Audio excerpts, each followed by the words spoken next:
एक डॉल्फिन से प्यार और एक आइलैंड पर मिली एक ऐसी महिला जिस पर वैज्ञानिकों को शक है कि वो दूसरे ग्रह से आई है, और एक ऐसी लड़की जो ऑनलाइन ही प्रेग्नेंट हो गई, और 40 साल का एक ऐसा आदमी जो शौकिया तौर पर आज भी डायपर पहनता है, और एक 12 साल की लड़की कैसे बन गई कलेक्टर, और सलमान खान को बिग बॉस होस्ट करने के कितने रुपए मिलते हैं। यदि आप इन सभी फैक्ट्स के बारे में नहीं जानते तो बने रहिए रहस्य टॉक शो की इस नई वीडियो के आखिर तक। नंबर 20। ऑनलाइन के इस दौर में अब महिलाएं ऑनलाइन ही प्रेग्नेंट भी होने लगी है। इंग्लैंड की रहने वाली 33 साल की स्टेफनी टेलर मां बनना चाहती थी, लेकिन वो किसी शख्स के साथ रिलेशनशिप में नहीं आना चाहती थी और न ही उनके पास IVF कराने के पैसे थे। जिसके बाद उन्होंने बेबी ऐप से ऑनलाइन स्पर्म ऑर्डर किया और eBay से सेल्फ इंसेमिनेशन किट ऑर्डर करके यूट्यूब से उसका इस्तेमाल करना सीखा। महिला ने जिस शख्स से स्पर्म ऑर्डर किया था वो शख्स खुद उनके घर आकर स्पर्म्स दे गया, जिसके बाद इस महिला ने खुद ही स्पर्म को अपनी बॉडी में डाला और वो प्रेग्नेंट हो गई। 9 महीने बाद उन्होंने एक बेटी को जन्म दिया। उसके बाद उन्होंने अपनी बेटी को बेबी नाम दिया। नंबर 90। बिग बॉस के अपकमिंग सीजन को होस्ट करने के लिए सलमान खान की फीस जानकर आप हैरान रह जाएंगे। मीडिया रिपोर्ट के मुताबिक सलमान खान को बिग बॉस के आने वाले सीजन को होस्ट करने के लिए 350 करोड़ रुपए मिलेंगे। वैसे इतने पैसे तो सलमान खान की किसी फिल्म ने भी अब तक नहीं कमाए। इसी कमाल के फैक्ट पर प्लीज वीडियो को लाइक कर दीजिए। नंबर 18। वर्ष 2018 में अमेरिका की एक महिला को अपने तोते की वजह से घर से वर्चुअल असिस्टेंट एलेक्सा को हटाना पड़ा। इसके पीछे की वजह ये थी कि इस स्मार्ट तोते ने एलेक्सा का उपयोग करना सीख लिया और उसने एलेक्सा को बोलकर अमेज़न से अपने लिए स्नैक्स मांगने शुरू कर दी। बड़ा चालाक तोता था भाई। नंबर 17। अमेरिका में एक शख्स ऐसा है जो सिर्फ शौक की वजह से एडल्ट डायपर पहनता है। माज नाम के इस शख्स का कहना है कि उसे बचपन से ही डायपर पहनना बहुत पसंद था। बचपन में एक उम्र के बाद इन्हें इनके माँ बाप ने तो डायपर पहनाना छोड़ दिया, लेकिन इन्होंने जब से होश संभाला है तो इन्होंने फिर से डायपर पहनना शुरू कर दिया। डायपर में ही सारे काम करने की वजह से इन्हें टॉयलेट गए हुए महीनों बीत जाते हैं। इसी अमेजिंग फैक्ट पर प्लीज इस चैनल को सब्सक्राइब कर लीजिए।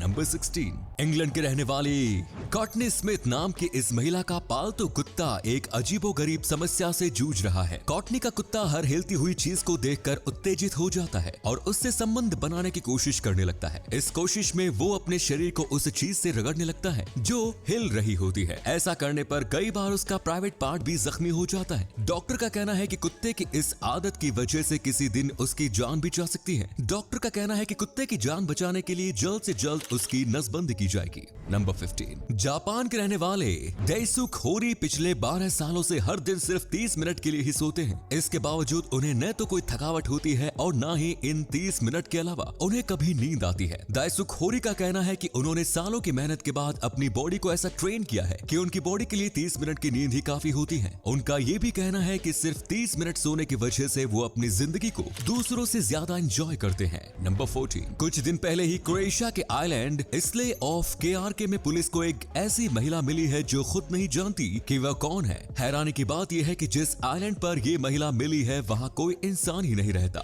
इस महिला को एक बड़ी चट्टान पर बैठे हुए दूर से एक मछुआरे ने अपनी दूरबीन से देखा। इसके बाद उसने पुलिस को सूचना दी। लगभग 60 साल की इस महिला के पास से किसी भी तरह का कोई डॉक्यूमेंट्स नहीं मिला। इस महिला ने अब तक पुलिस के किसी भी सवाल का जवाब नहीं दिया। वैसे कहीं ये दूसरे गोले से तो नहीं आई है? इसका रिमोट वा चेक करना भाई।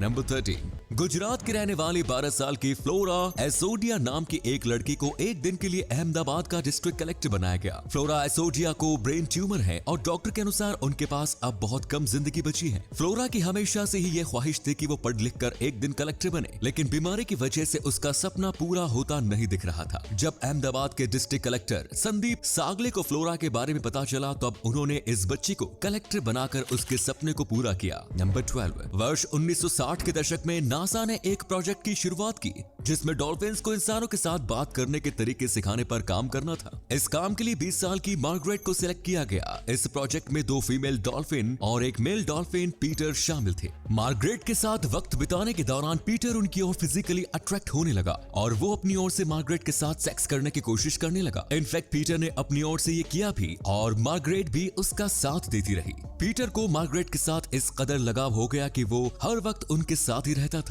जब इस प्रोजेक्ट का मनचाहा परिणाम नहीं मिला तो तब नासा ने उसकी फंडिंग रोक दी। पीटर को कहीं और भेज दिया गया, लेकिन वो मार्गरेट की जुदाई बर्दाश्त नहीं कर सका और मार्गरेट से दूर होने के कुछ दिन बाद ही उसने आत्महत्या कर ली।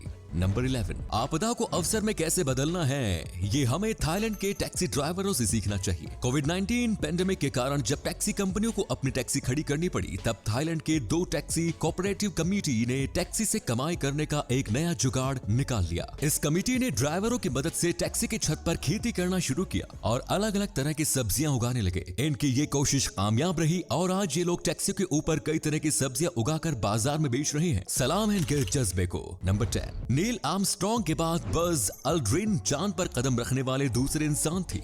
प्रोफेशनल लाइफ में कामयाब होने वाले एल्ड्रिन अपनी पर्सनल लाइफ में बुरी तरह नाकामयाब हो गए थे। चांद से वापस आने के बाद एल्ड्रिन डिप्रेशन में चले गए। उन्हें शराब की लत लग गई। उनकी खराब आदतों की वजह से उनका 2 बार तलाक भी हुआ। जब वो डिप्रेशन से बाहर आए तब उन्हें पैसे कमाने के लिए सेकंड हैंड कार मार्केट में सेल्समैन की नौकरी करनी पड़ी। हालांकि वो इसमें भी कामयाब नहीं हुए। 6 महीने में वो एक भी कार बेच नहीं सके, जिसके बाद उनकी वो नौकरी भी चली गई।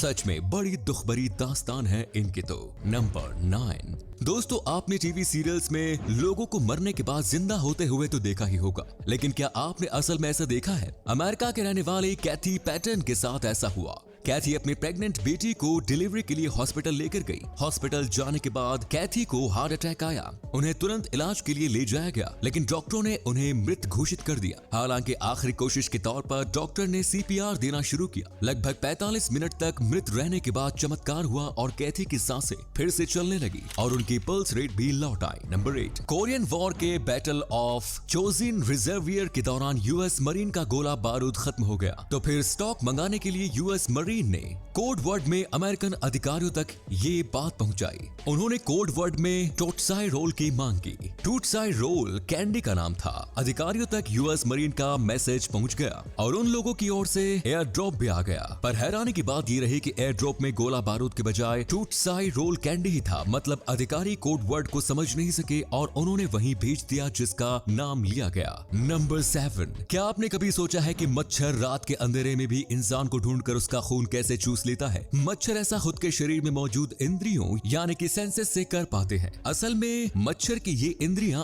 नंबर 7, क्या आपने कभी सोचा है कि मच्छर रात के अंधेरे में भी इंसान को ढूंढकर उसका खून कैसे चूस लेता है? मच्छर ऐसा खुद के शरीर में मौजूद इंद्रियों यानी कि सेंसेस से कर पाते हैं। असल में मच्छर की ये इंद्रियां अंधेरे में भी मनुष्य द्वारा सांस छोड़ते वक्त छोड़ी गई कार्बन डाइऑक्साइड को सेंस कर लेती है, जो मच्छर को रात में भी हमें ढूंढने में मदद करती है। नंबर 6, 27 मार्च 1977 को स्पेन के लॉस रोड्रिगोस एयरपोर्ट के रनवे पर हुई 2 फ्लाइट की टक्कर में 583 लोगों की जान चली गई। बोइंग 747-121 में सवार 396 लोगों में से 335 लोग, जबकि बोइंग 747-206B में सवार सभी लोग 248 मारे गए। हालांकि चमत्कारिक रूप से इस फ्लाइट के एक पैसेंजर रॉबिन वैन लैंसशोट की जान बच गई। हुआ कुछ यूं था कि एयरपोर्ट पर आने के बाद बोर्डिंग कराने के बावजूद रोबिना ने ट्रैवल करने का अपना फैसला बदल लिया। नियम के खिलाफ होने के बावजूद वो फ्लाइट में बैठने नहीं गई और इस तरह से उनकी जान बच गई। नंबर 5, बच्चे के रोने से तो हर कोई परेशान होता है, लेकिन कनाडा की लुसिंडा एंड्रूज इस बात को लेकर परेशान है कि उनका बेटा रोता ही नहीं है। लुसिंडा के बेटे लियो का जन्म इसी साल मार्च महीने में हुआ है और जन्म से लेकर अब तक लुसिंडा ने अपने बेटे के रोने की आवाज नहीं सुनी। डॉक्टरों के मुताबिक लियो रेयरेस्ट जेनेटिक कंडीशन से ग्रसित है, जो TBCD जीन को प्रभावित करता है। ये बीमारी इतनी ज्यादा रेयर है कि इसका इलाज तो छोड़िए, इसका कोई नाम तक नहीं है। लुसिंडा दुनिया भर के डॉक्टरों से अपील कर रहे हैं कि उनके बेटे की बीमारी पर सर्च करे ताकि लियो को एक बेहतर जिंदगी मिल सके। नंबर 4, इमानुएल न्यूडी नाम के इस नाइजीरियन ठग ने वर्ष 1998 में ब्राजील में एक बैंक को $242 मिलियन का चूना लगाया। उस समय Emmanuel central bank of Nigeria का गवर्नर था। अपनी पोजीशन का फायदा उठाते हुए इसने ब्राजील के बैंको नोरोएस्ट के डायरेक्टर साकागुची से बात करते हुए उसके हाथों $242 मिलियन में एक एयरपोर्ट बेच दिया। ब्राजीलियन बैंक की ओर से इसे $10 मिलियन कमीशन के रूप में मिल गए। कमीशन मिलने के बाद इमानुएल गायब हो गया और फिर ब्राजीलियन बैंक को पता चला कि उसने जो एयरपोर्ट खरीदा है वो तो एग्जिस्ट ही नहीं करता, यानी उस नाम का कोई एयरपोर्ट नाइजीरिया में था ही नहीं। सच में ये तो नटवरलाल का भी बाप निकला। नंबर 3, इंग्लैंड में एक ऐसा स्कूल है जहाँ बच्चों को टॉयलेट जाने के लिए टीचर से पूछने के के साथ ही डॉक्टर का प्रिस्क्रिप्शन भी दिखाना पड़ता है। असल में बलवेल एकेडमी नाम के इस स्कूल ने एक ऐसा नियम बनाया है जिसके अनुसार लंच ब्रेक से पहले या बाद में कोई भी स्टूडेंट अगर टॉयलेट जाता है तो उसे डॉक्टर का प्रिस्क्रिप्शन दिखाना पड़ेगा और साथ ही स्टूडेंट्स को हर महीने नया प्रिस्क्रिप्शन लाना पड़ेगा। वैसे अजीब वाहियात नियम है ये। नंबर 2, इस वीडियो में दिख रही ये लड़की ब्रेकअप के बाद अपना सामान लेने अपने बॉयफ्रेंड के घर आई, लेकिन इसको ये नहीं पता था कि उसके बॉयफ्रेंड ने घर में सीसीटीवी इंस्टॉल करके रखे हैं। जिसके बाद ये अपने कपड़े बदलते हुए रिकॉर्ड हो गई और इसके बॉयफ्रेंड ने इससे बदला लेने के लिए इसकी इस वीडियो को वायरल कर दिया। नंबर 1, अमेरिका के एलेक्स मुडॉफ ने अपने इंश्योरेंस की रकम अपने बेटे को दिलवाने के लिए खुद की ही हत्या की साजिश रची और एक गुंडे को अपनी सुपारी दे दी। हालांकि वो गुंडा अपने काम को अंजाम नहीं दे सका और पुलिस ने उसे गिरफ्तार कर लिया। पूछताछ के बाद धोखाधड़ी और आत्महत्या के आरोप में एलेक्स मुडॉफ को भी गिरफ्तार कर लिया गया, लेकिन जब जज ने एलेक्स की पूरी कहानी सुनी तो तब उन्होंने उसे रिहा कर दिया। एलेक्स ने बताया कि कुछ समय पहले एक गुंडे ने उनकी पत्नी और उनके बेटे की हत्या कर दी थी, जिस वजह से वो डिप्रेशन में चले गए और उन्हें ड्रग्स की लत लग गई। अपनी जिंदगी से नाउम्मीद एलेक्स अपने एकमात्र जिंदा बचे बेटे को बेहतर जिंदगी देना चाहते थे और इसीलिए उन्होंने खुद को मरवाने का फैसला किया ताकि उनके बेटे को इंश्योरेंस के 75 करोड़ रुपए मिल सके। एलेक्स की कहानी जानने के बाद जज ने मानवता दिखाते हुए उन्हें रिहा कर दिया। तो ये थे कुछ अमेजिंग फैक्ट्स। आपको इनमें से कौन सा फैक्ट सबसे ज्यादा इंटरेस्टिंग लगा कमेंट्स में जरूर बताएं। साथ ही वीडियो को प्लीज लाइक, शेयर और चैनल को